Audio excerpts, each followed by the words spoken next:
following is a presentation of the Fairfax Network.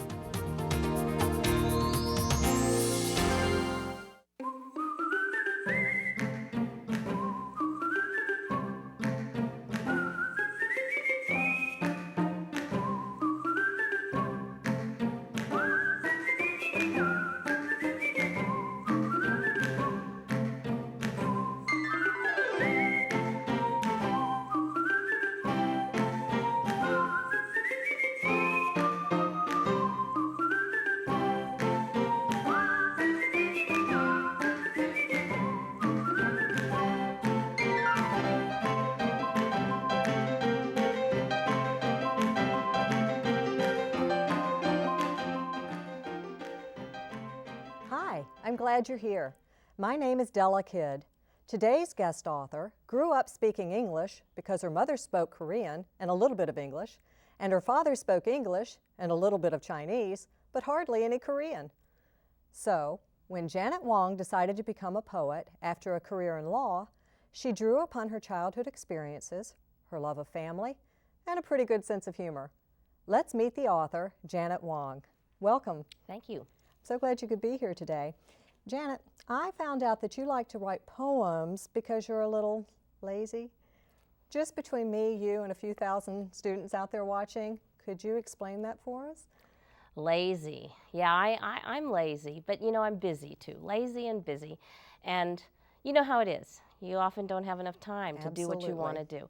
When I get an idea for a story, I can put it down in a poem. I can put it down in a poem, and that first draft can be done in 5 minutes. That 5 quickly? minutes time, yeah. Wow. Well, I know that you do a lot of revisions. You revise a lot. Are you able to do your revisions in 5 minutes? Well, you know, I usually do between 10 and 50 different drafts of something, even if I'm really pleased with the first or second draft. And I wrote a whole book about that. You have to write a book that will be coming out next year. And we're taking a look at that now. What did you have to remember to include in that? Did you remember tips to help students with their revision? Maybe some strategies that you use as well? Mm-hmm. I think that one of the things that I really wanted kids to get from that book is that it takes a lot of time to come up with something you can really be proud of, and not to be afraid to take that time. So the initial great idea still needs to be expanded on and taken a look at and revisited quite a few times before you're really satisfied with it. Right. Okay.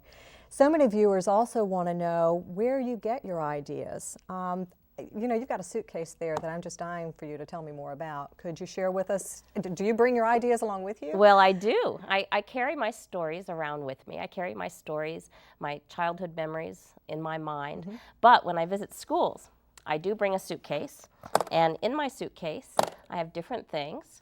And each thing has something to do with a story or a poem. For instance, I have a teapot, and I have a baby shoe, which actually goes to a poem about bound feet. That's an interesting combination. In Good Luck Gold. I have a little dog here. I have several poems about dogs. A paint roller.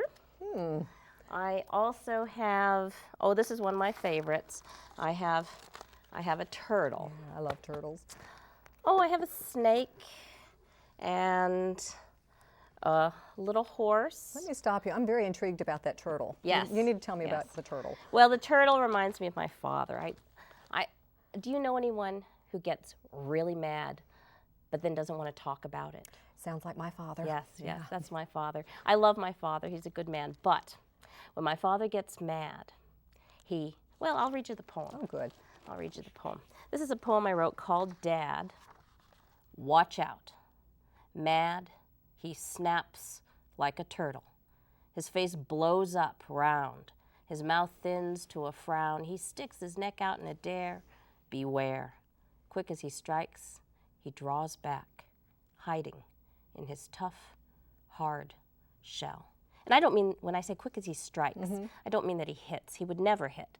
But you know, those looks, if looks could kill, right? Well, you've got a very strong use of similes, which of course are when you compare things with the words like and as, and of course that's what you're talking about when you're not talking about physically doing those things. Have there been other poems where you've used similes as a technique in comparing things? I've done a lot of poems using metaphor and similes. I think that those are great tools for a writer. Also, kids, when I work with kids, come up with wonderful simile poems. There was a 6th grader in California who said she had braces on her teeth. She said, "My mother is like braces.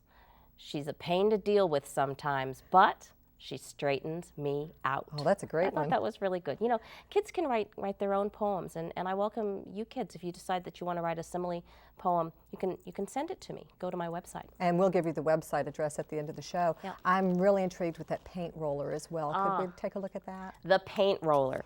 Well, the paint roller goes to a poem of mine called When I Grow Up, in a suitcase of seaweed. And I think, well, you mentioned how I used to be a lawyer. And many kids ask me, why did you go through all the trouble to become a lawyer if you were only going to be a lawyer for 4 years and then do something else?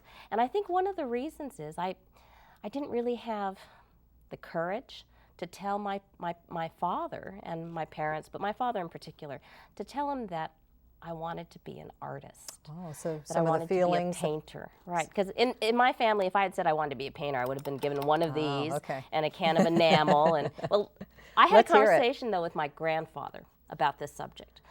When I grow up, I want to be an artist, Grandpa. Write and paint, dance and sing, be an accountant, be a lawyer. Make good living, buy good food. Back in China, in the old days, everybody so poor. Eat one chicken, work all year. Grandpa, things are different here. And things are different here. I tell kids, dream big. You can be whatever you want to be. Right, and of course he was basing that on his own experiences and trying to relate them to you. It's very sometimes hard to relate to them. The book, The Trip Back Home. It's a storybook of free verse. Could you explain to us how that got started? The Trip Back Home I wrote remembering something that had happened in my childhood. I'm half Chinese and half Korean, as you mentioned, and yet I was born in Los Angeles. And the first time I went, actually the only time I've been to Korea, was when I was 4. And thinking about that trip, I wrote the poem that later became the book, The Trip Back Home. The illustrations that are in the book that are absolutely so beautiful by Bo Gia, do they depict you and your life?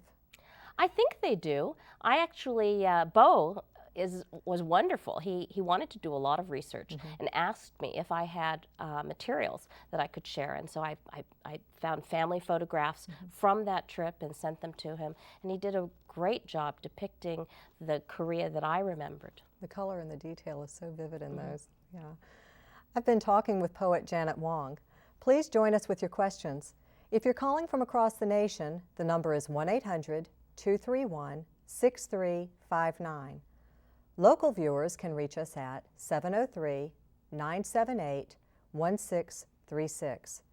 Janet and I will be right back to take your questions. But first, let's take a brief visit to the home of artist Bo Gia.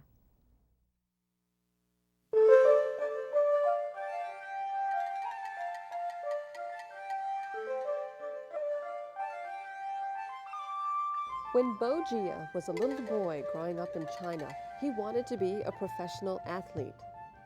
But when Bo was 8, his teachers thought he should become an artist instead. So Bo began to draw and paint. His teachers introduced him to colors, lines, and shapes. He studied art for many years.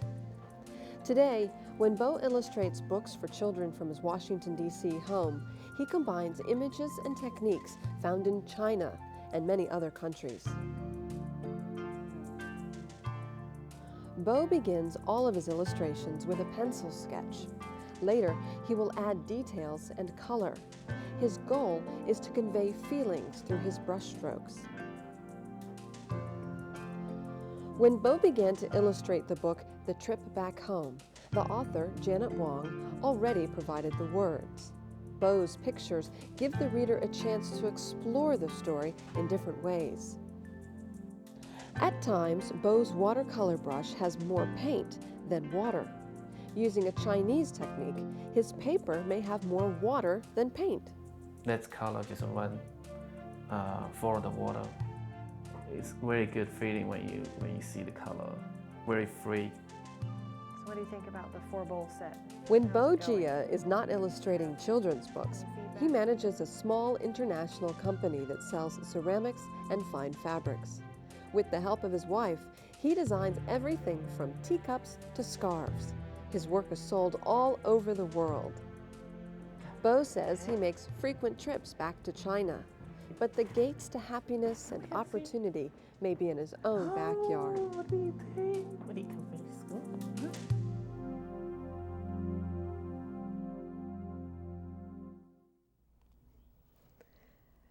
Janet, you've published so many books for children. Could you tell us, how do you influence the book, the way it's going to look, or how it's designed? Well, I don't actually have that much influence over it. With the trip back home, I provided photographs and things for Beau. There's only been one book, actually, that I have actually chosen the illustrator for, and that was my book, Night Garden, Poems from the World of Dreams, done by Julie Pashkus. And here, the art came first. It was her paintings that really inspired me. I wrote poems to fit her paintings, and then she decided to do completely new paintings. But the result was that book, which I really do love. Yeah. It's a beautiful book. We've got to get back to the suitcase. Okay, good. What else do you have in there? Well, I have different things. I have, did I show the string of pearls? Not yet. I have a string of pearls. I have chopsticks. I have, oh, you know, this is another one of my favorites. I have noodles. Noodles. I might have to come back to that. You know, I remember you pulling out a snake. Could you? Ah, yes, the snake. I'd love to know more about why you're carrying a snake around. Well, you know, I learned a lot about my, my mother when I went to Korea to visit her home. And then all of a sudden, our differences became very clear to me, that she grew up on a farm in Korea. I grew up smack in the middle of the city of Los Angeles, where there wasn't a whole lot of open, Completely grassy different space. worlds. Yeah. And one of the things I really admired about my mother when I was growing up was how comfortable she felt with nature and out in the open world. And I remember how we used to go on hikes. And I wrote this poem in Mother's shadow about that. Can I read that poem? Please do. I walk behind Mother through the woods, careful not to touch the poison oak she points to with her stick. She sees snakes before they move. She finds her way by the smell of the trees. She stops to rest the very moment my shoes grow heavy, and gives me water, gives me shade in her steady shadow. I wrote that poem as a tribute to my mother because I think it was pretty amazing that she could see snakes before they move. And I tell kids, you know, write about the amazing things that your mothers and fathers and neighbors and grandmothers and grandfathers do. Yeah. Write about the people you love and give those poems as gifts. I'm sure she was deeply honored. In the book Suitcase of Seaweed, there are two poems called Face It and Sisters. Now, using these poems as an example, we've got a distinction we need to make because it's important. Explaining the difference between how a poem means and what a poem means. Ah. It's a tough one. That is a tough one. My poetry teacher, Myra Cohn Livingston, believed that we didn't need to get so wrapped up in what a poem was saying, but that rather a poem gave us the opportunity to make music. Oh. So the sound of the words was important. I'll tell you what, hold that thought. Okay. Let's go to those poems and then I'll have you respond to them. Great. Okay? My nose belongs to Hong Dong, China. Short and round, a Jane family nose. My eyes belong to Alsace, France, wide like grandmother Hermeling's. But my mouth, my big talking mouth, belongs to me alone. She calls me tofu because I am so soft, easily falling apart. I wish I were tough and full of fire, like Ginger, like her.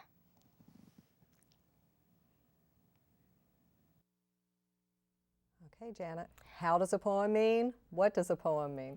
Well, those poems actually presented a challenge to me. how could I make music in those poems without using rhyme? I love to use rhyme, but sometimes I like to challenge myself to use something other than rhyme to make music. And repetition is one of the ways I can do that. Myra Cohn-Livingston, my teacher, was always saying, can you put a little more music into it? And both of those poems repeat lines. I tell kids, if you want to use rhyme, but maybe just sprinkle it in. A little bit of rhyme here and there, not always at the ends of the lines, not always in a regular pattern. If you want to make music, try repetition, or get a song stuck in your head. Sing it to yourself, but write new words to go with it. Right. And then the rhythm will really hold that piece of writing together as a poem. That's terrific. We have a call in. Good. Let's hear what the question is. Hi, Kyle. What is your question today? Out of your favorite poems, out of the poems you've written, which is your favorite? Out of the poems that I've written, which is my favorite? Well, I think my favorite poem is Waiting at the Railroad Cafe in Good Luck Gold. Good Luck Gold is my favorite of my poetry books because it's the one where I took the biggest chances, the biggest risks, talking about some really difficult issues like death, like teasing. And my favorite poem here is about, possibly about discrimination. It's called Waiting at the Railroad Cafe. It's about going into a restaurant, little tiny diner with my father, sitting down and waiting and waiting while all the other people were getting served, waiting and being ignored. And who knows why they were ignoring us? I don't really know why, but I wrote a poem about it and I felt a lot better. If you ever have anything that really bugs you, that makes you angry, write a poem about it. Thank you, Kyle. You know, many of your poems are about cultural identity. Could we go back? I remember you pulling out a box of noodles. Ah, the noodles. Yeah. With the cultural identity in the book Good Luck Gold that you wrote, Yes. You wrote a poem called Noodles. I did. Would you share that with us? I did. Noodles are probably my favorite food. I just love noodles. And I remember when I was, talking about painful experiences, I remember when I was in 5th grade, my mother said, you can have a friend over for breakfast on Sunday. And some kids get to have people come over all the time, but I wasn't like that. So I was very happy, very excited. And Sunday came around, my mother got up extra early to make my all-time favorite food, breakfast, lunch, or dinner, wonton noodle soup. And I was so proud and so happy. And then my friend came over and she looked at our food and she said, ew, noodle soup. Don't you eat normal breakfast food? Don't you eat pancakes? Don't you eat bacon and eggs? Well, we did eat pancakes sometimes. We did eat bacon and eggs sometimes. But when we were really lucky, we also got to eat wonton noodle soup. So I should have talked to her about it, but I didn't. Mm-hmm. And you know how when you don't talk about something, the anger can really build up. Yes, and it grows. So 25 years later, or I guess maybe 20 years later, when I sat down to write that poem, it came out as an angry poem. A poem of revenge. And I loved it. I thought it was great. But even when I like my first draft, I don't stop there. I try to do several drafts. And finally, I came up with this one, noodles. Noodles for breakfast, noodles for lunch, noodles for dinner, noodles that crunch, noodles to twirl, noodles to slurp. I could eat noodles all day. Burp. And you know, that silly poem actually says all I needed to say, that it's okay to have noodles for breakfast. A little bit of healing for yourself through that poem. We have a call in from Carol. Okay, good. Hi, Carol. What's your question? What was the first poem you wrote? The first poem that you wrote. What was the first poem that I wrote? Probably the first poem that I wrote was in 1st grade or 2nd grade. But the first poem that I wrote thinking that I wanted to be a published poet, even that I can't remember. But the first poem that I wrote that my teacher ever liked was Waiting at the Railroad Cafe, the one that I said was my favorite. And I think the reason that was my favorite was because that was the first poem, after I'd written hundreds of poems for her over 9 weeks, the first poem of mine that she liked. And the reason she liked it was because it was about something serious and something that came from my life. And before I had been writing things about, whatever silly made-up thing I could think of. And this was the first time I pulled a memory out, a painful memory, and wrote about it. And so that's the first one I really remember being proud of, first poem that I wrote. That's a great question. Thank you, Carol. As a teacher, I see students from all corners of the world. I know firsthand how hard it can be to acquire strong language skills, to make friends, and just fit in. Here's a brief sampling of comments from students who have been in this country for less than a year. Let's roll the tape and hear what they have to say.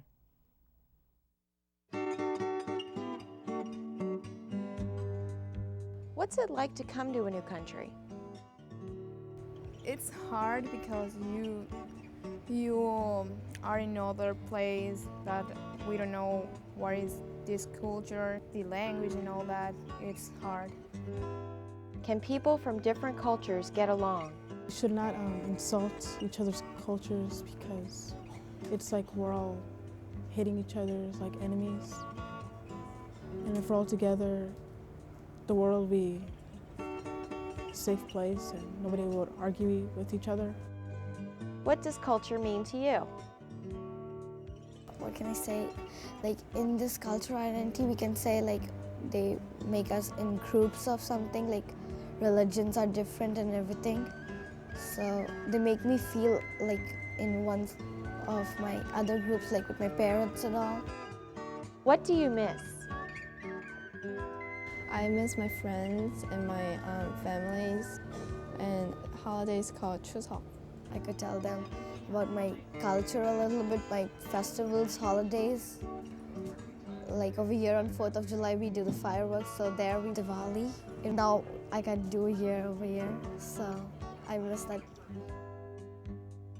What about new friends? Sometimes when I talk to my friends, I sometimes say like a Spanish word because I get mixed up. But I still like both cultures.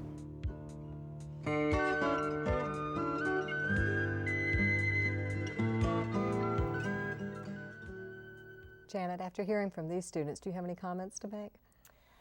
You know, I think culture for me, a lot of it is about habit.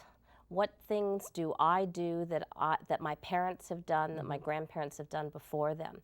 What sort of habits do we do? And a lot of it too is about story. What I know of culture, of Chinese and Korean culture, comes to me from my mother's stories, from my grandfather's stories.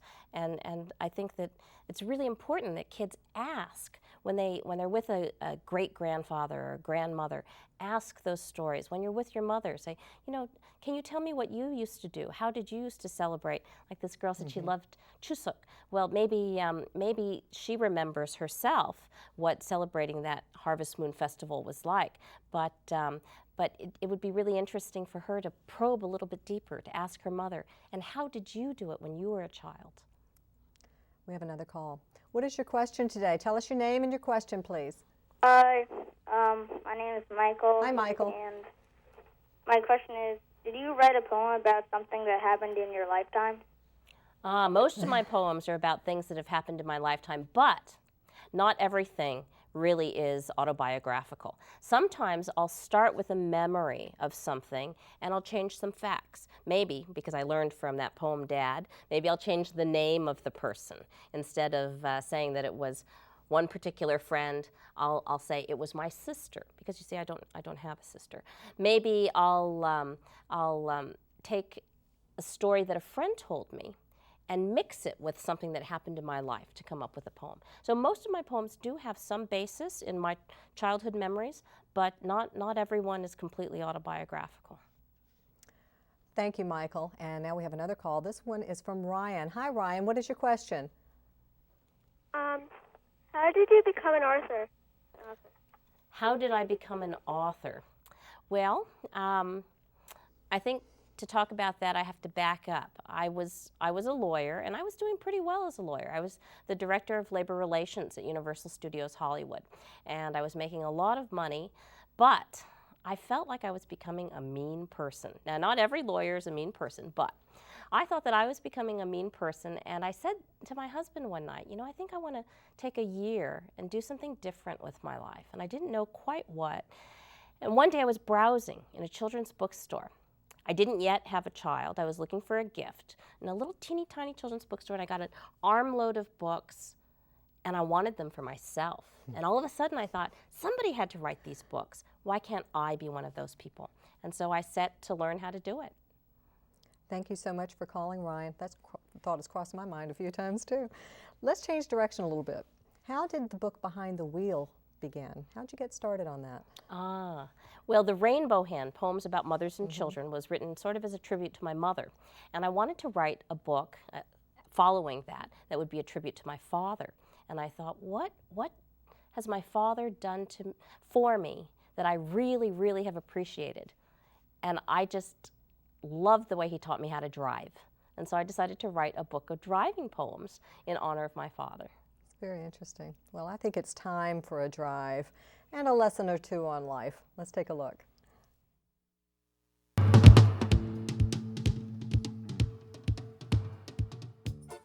Forget kindergarten, sharing. Everything you need to know, you learn right here behind the wheel. Watch out for the other guy.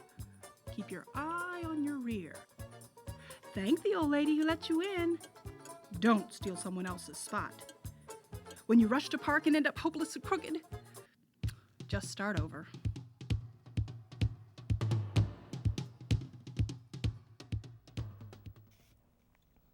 We have a call in from Jean from Florida. Hi, Jean. Your question today? Did you write any poems about your family? Did I write any poems about my family? Yeah. Many, many of my poems are about my family. And you know, when I first started writing, I didn't think that was good enough, which was why I was making up all these pretend stories in my mind, silly stories. But then I realized, you know, people always say, write about what you know. Well, what do I know? I know my family pretty well. And so I do write about my family a lot. Even when I'm not saying that I'm writing about my family, I do write about my family a lot. Thanks for calling. We have another call. This one is from Max. Hi, Max. Hi. Does everything in your suitcase stand for a certain poem you've written? Yes. Everything in my suitcase stands for a certain poem. I like that. We just looked at the video on the driving. Is there a lesson to be learned there?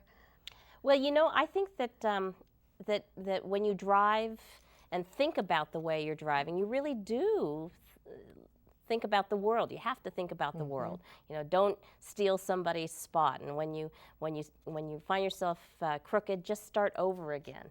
But one lesson that I really do believe in is persistence and perseverance and sticking to a goal. When you have a goal, just sticking to it until you get where you want to be. Can I read you this poem? Certainly. You have got to. I don't go to church. I can't say for sure I believe in much. But you've got to believe.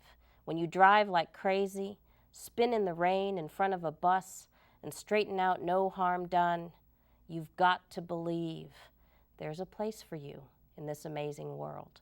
And you owe it to yourself.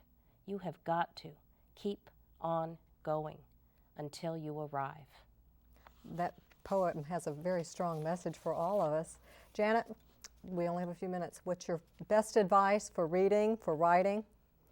My best advice to the kids out there for reading and writing is do it. Just do it. Great. Read a lot. If you'd like to learn more about Janet Wong, visit her website at www.janetwong.com.